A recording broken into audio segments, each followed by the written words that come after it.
नमस्ते विद्यार्थी मित्रों। धोरण 4 विषय हिंदी माध्यम गुजराती चैप्टर नंबर 9 समय सारिणी।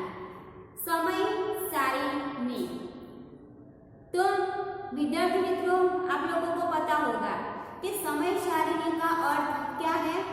समय सारिणी का अर्थ है कि कार्यों के अनुसार समय का विभाजन। हम जो कार्य करते हैं वो कार्य के अनुसार समय का विभाजन, तो अंग्रेजी में हम उसे टाइम टेबल कहते हैं। क्या कहते हैं? Time table. आप लोगों को पता होगा कि आप लोग जब स्कूल में जाते हो तो आपको टाइम के हिसाब से टाइम टेबल दिया जाता है कि इस टाइम से इस टाइम तक पीरियड हिंदी का है, इस टाइम से इस टाइम तक पीरियड गुजराती का। तो ये आपको टाइम टेबल दिया जाता है कि वक्त के अनुसार, समय के अनुसार। तो समय सारणी के अनुसार काम करने से समय की बचत भी होती है और हमारे जीवन में जो व्यवस्था आती है, समस्या आती है, तो विद्यार्थी जीवन में दिनचर्या का बहुत महत्व होता है। राइट? आपके जीवन में दिनचर्या का महत्व ज्यादा है। तो अगर आप समय सारणी के अनुसार अपनी दिनचर्या का पालन करने से ही समय का सदुपयोग हो सकता है। रेल तथा बस की समय सारणी होने में लोगों को समय पर यात्रा करने में बड़ी सुविधा होती है। आप लोगों को पता होगा कि जब हम बस स्टैंड जाते हैं तो वहां पे बस का टाइम होता है। राइट? कि वो क्यों? तो कि समय के अनुसार उसका भी टाइम टेबल है। तो इसलिए टाइम के अनुसार बस आती जाती है, तो जो यात्री है उनको यात्रा करने में आसानी होती है। तो इस पार्ट में, इस चैप्टर में समय सारणी के उपयोग के अतिरिक्त बच्चों को बाजार, फिर कोई होटल हो आदि खरीदारी का व्यवहारिक ज्ञान दिया गया है। क्यों? क्योंकि समय बहुत कीमती है। समय क्या है? तो कि बहुत कीमती है। समय का हमारे जीवन में बहुत महत्व है। ये मैंने आपको पहले बताया कि समय का हमारे जीवन में बहुत महत्व है। समय के सदुपयोग के लिए जीवन में किसी भी काम का व्यवस्थित आयोजन करना अत्यंत आवश्यक है। अगर हम कोई काम करना चाहते हो तो अगर समय के साथ कार्य विभाजन में हम काम करें तो हमारा काम बहुत अच्छी तरह से हो सकता है। हमारा जो समय है वो व्यर्थ नहीं जाएगा अगर समय सारणी हम उसकी बनाएंगे। राइट? तो यहाँ पे एक आदर्श उपभोक्ता के रूप में हमारे क्या क्या फर्ज है एवं क्या क्या अधिकार है, इसकी जानकारी हेतु इस चैप्टर में तो कुछ भावपत्रक की भी जानकारी दी गई है। तो हमें इस चैप्टर में आज क्या अभ्यास करना है कि समय सारणी, समय के अनुरूप हमारे पास जो समय है अगर उसका कार्य विभाजन कर दे, समय का विभाजन कर दे तो हम काम अच्छी तरह से समय के साथ कर सकते हैं। राइट?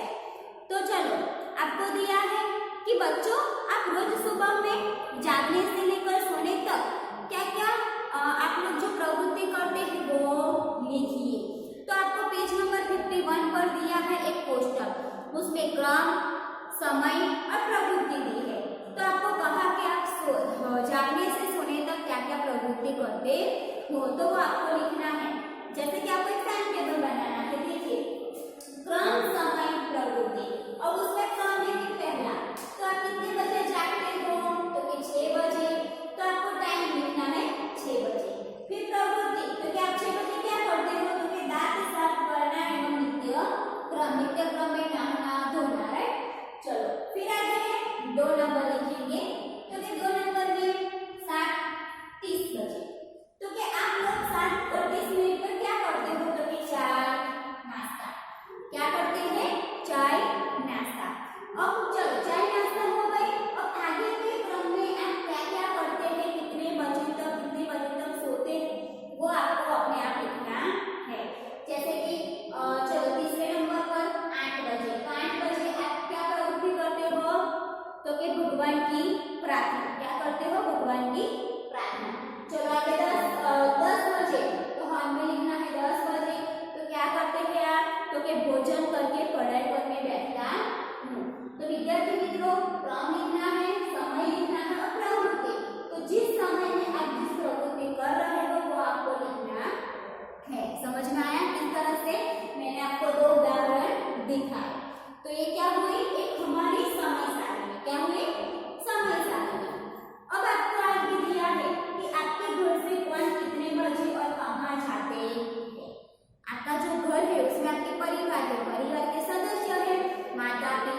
बस डिपो पालनपुर विभाग, यानी कि वो बस डिपो की समय सारिणी है।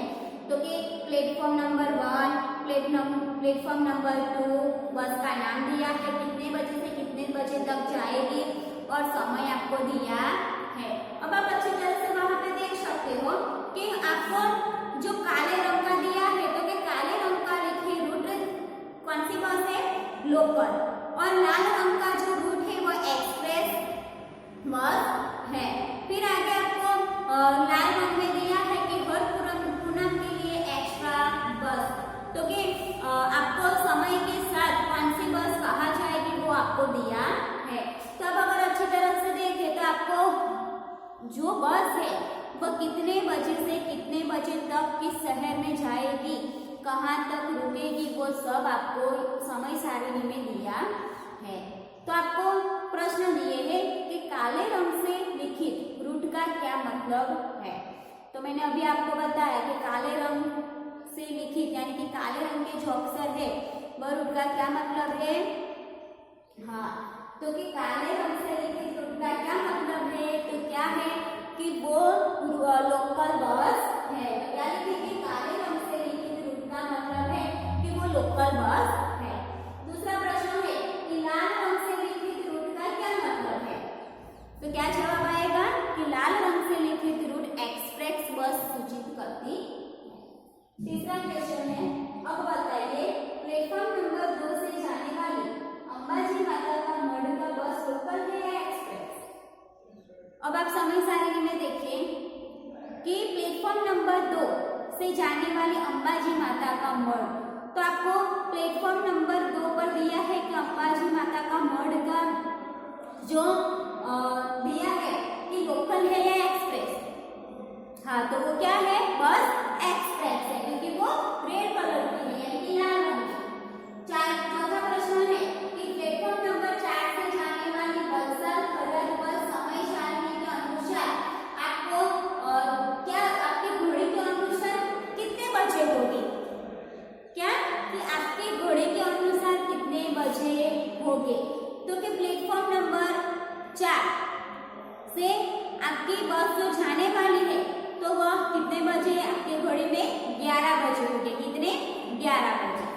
चलो आगे है प्लेटफॉर्म नंबर 5 पर कहाँ की बसें लगेगी।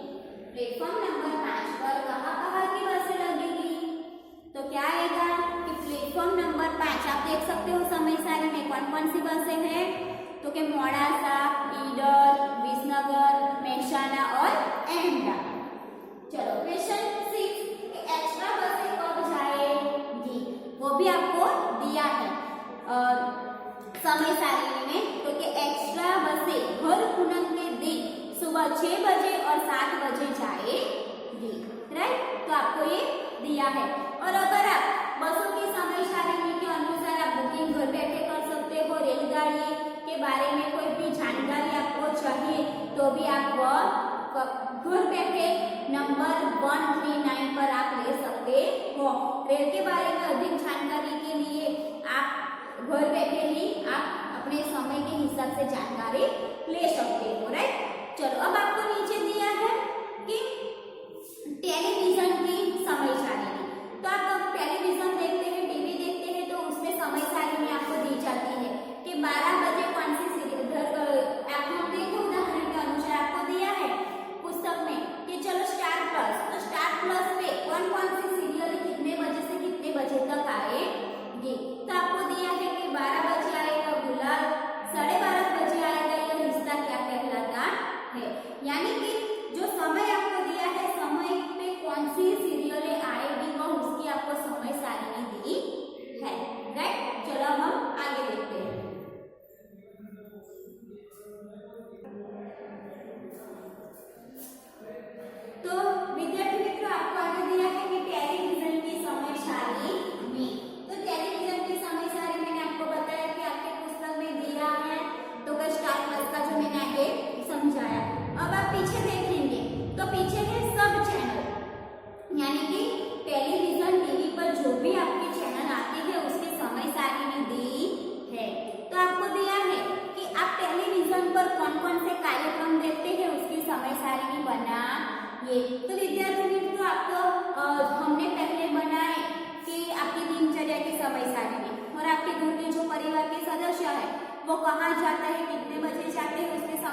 क्रम, कार्यक्रम का नाम, कार्यक्रम का समय और चैनल का नाम।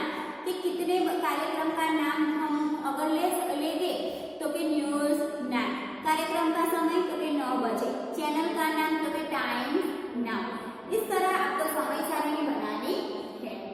तो अब आपको प्रश्न दिए हैं कि आपको टीवी का कौन सा कार्यक्रम सबसे ज्यादा पसंद है, क्यों? आपको मौखिक प्रश्न उसमें दिए हैं कि आपको टीवी का कौन सा कार्यक्रम सबसे ज्यादा पसंद है और क्यों।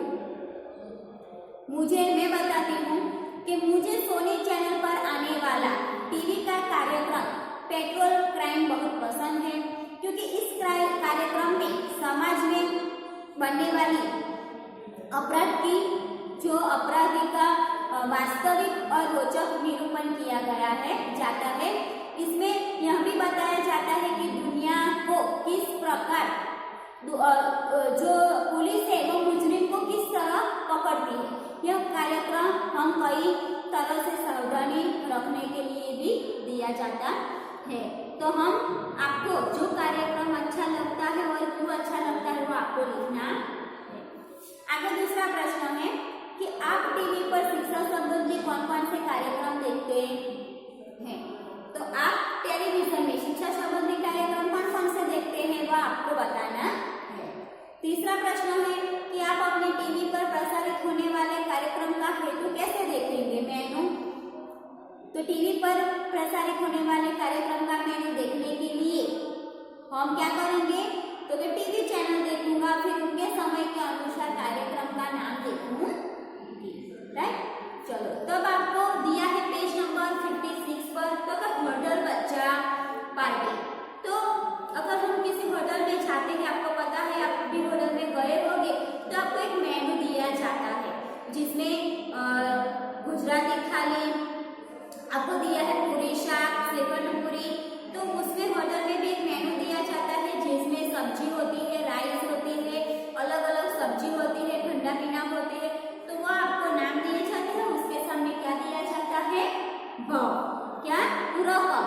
तो आपको दिया है तो आप देख सकते हो समय सारणी, मेनू देख सकते हो आपकी पुस्तक में पेज नंबर 56 पर। अब आपको 57 पर प्रश्न 1 दिया है कि उपयुक्त मेनू में से आपके खाने में क्या क्या पसंद है उनकी सूची बनाइए एवं भाव लगाकर बिल बनाइए। यानी कि आपको जो 56 पर जो मेनू दिया है उसको आपको क्रम, वस्तु का नाम और मूल्य आपको लिखना है। मेनू में से आपको जो पसंद है खाना वो आपको लिखना है और आपको यहाँ पे होटल बच्चा पार्टी आपको दिया है मेनू, उसमें से आपको जो भी अच्छा लगता है वो आपको लिखना है और यहाँ पे क्रम, वस्तु का नाम और मूल्य, फिर उसका लास्ट में क्या करना है, रकम का टोटल लिखना है। राइट, चलो तो अब नीचे प्रश्न दिया है कि क्या आप कभी कोई भी बिल की रकम जांचते हैं। हाँ, मैं जांचती हूँ। क्या आप लोग पढ़ते हो? हाँ, तो लिखना है हाँ। दूसरा प्रश्न आपको दिया है कि हमें बिल का टोटल मूल्य क्यों जांचना चाहिए। हम कोई भी दुकान में जाते हैं, कोई भी होटल में जाते हैं, हमारे हाथ में बिल लगता है, आता है ना। हाँ, तो उसमें कुल टोटल, कुल भाव क्या हुई, कुल रकम क्यों हुई, क्या आप लोग देखते हैं। हाँ, देखना जरूरी है, क्योंकि बिल में लिखी गई रकम सही है या नहीं, इसे देखने के लिए हमें बिल का मूल्य जांचना चाहिए। तीसरा प्रश्न है कि हम कोई वस्तु खरीदते हैं तो उनका बिल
गेहूं, चावल, मिट्टी का तेल।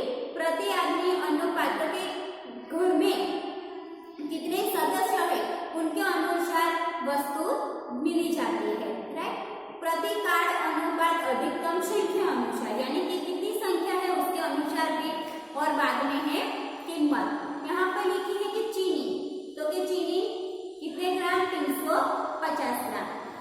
और कीमत क्या है उसकी, तो कि 13 कितनी है, 13.50 रुपये। जैसे नीचे है नमक, गेहूं, चावल, मिट्टी का तेल, तो सभी की कीमत लिखी हुई है। तो आपको पता होगा, आपको ये तो पता ही होगा क्योंकि आपके परिवार के जो सदस्य है घर में वो भी लेने जाते हैं, तो आपको ये पता होगा है ना। नहीं हो तो आप घर में पूछ लेना, आपको जानना ये जरूरी है, राइट। चलो, तो आपको पेज नंबर 58 पर उसके अनुसार आपको प्रश्न दिए थे। चलो, पहला प्रश्न दिया है कि आपको चीनी कितनी मिलेगी। कोष्टक के अनुसार हमें प्रश्न लिखना है कि आपको चीनी कितनी मिलेगी, कितनी मिलेगी, तो के हमको चीनी 1.4 किग्रा मिलेगी। दूसरा प्रश्न है कि आपको चावल कितना मिलेगा और कितने रुपए होगी। आपको चावल कितना मिलेगा, तो कि 6.5 किग्रा मिलेगा और उसके पैसे कितने हैं, 45.50 रुपये। हमें मिलेगा ना 6.5 किग्रा, तो आप कीमत लगा सकते हो, तो कितनी है, तो कि 45.50 रुपये। चलो आगे, तीसरा है हमें क्यों आयोडीन युक्त नमक खाना चाहिए। जो दुकान पर नमक मिलता है वो कैसा होता है, आयोडीन युक्त। तो हमें क्यों आयोडीन युक्त नमक खाना चाहिए, हाँ, क्योंकि हमारे शरीर के जो समुचित विकास के लिए आयोडीन बहुत जरूरी है। हमें आयोडीन न मिलने पर वर्णमाला जैसे आदि रोग होते हैं। हमारे बचने के लिए हमें इनसे बचने के लिए आयोडीन युक्त नमक खाना चाहिए, कई रोगों से बचने के लिए। चलो, अगला प्रश्न दिया है कि मिट्टी के तेल का हम क्या उपयोग करते हैं। मिट्टी का तेल का उपयोग हम कहाँ करते हैं, तो क्या लालटेन जलाने के लिए। क्या, लालटेन जलाने के लिए, स्टोव जलाने के लिए भी हम उसका उपयोग करते हैं। फिर ऑटो रिक्शा चलाने के लिए भी कई लोग मिट्टी के तेल का उपयोग करते हैं। तो विद्यार्थी मित्रों, आज हमने चैप्टर नंबर 9 समय सारणी, जिसमें हमने पहले तो टाइम टेबल देखा हमारी दिनचर्या का, कितने समय से कितने बजे तक। फिर हमने होटल का मेनू की समय सारणी देखी, टेलीविजन की समय सारणी देखी, भाव, कीमत, ये भी हमने देखा। तो इस चैप्टर में हमें आज बहुत कुछ जानने को मिला। तो मुझे आशा है कि आप लोगों को अच्छी तरह से समझ में आ गया होगा। आपको घर पे अभ्यास करना है, आप लोग घर पे अभ्यास करोगे तो और अच्छी तरह से आपको पता चलेगा, राइट। तो आपको पढ़ना जरूरी है, ठीक है। चलो, अब हम अगले वीडियो में मिलेंगे। Thank you.